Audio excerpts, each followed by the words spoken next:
welcome back to another video. My name is Melina and I work for Direct Processing Network. Today we're going to be doing an unboxing video on the label printer for the Clover POS system. So let's go ahead and unbox this bad boy.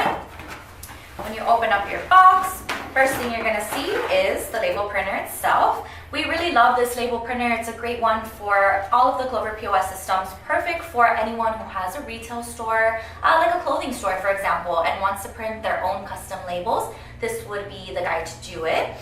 Really cool. It has a couple different features, my favorite being the auto cutter.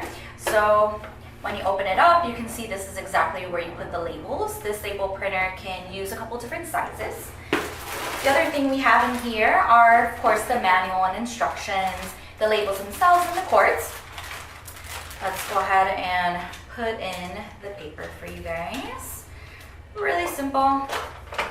Just stick it in there and feed it through. If it was on, you could also press the power button and that would feed it through as well.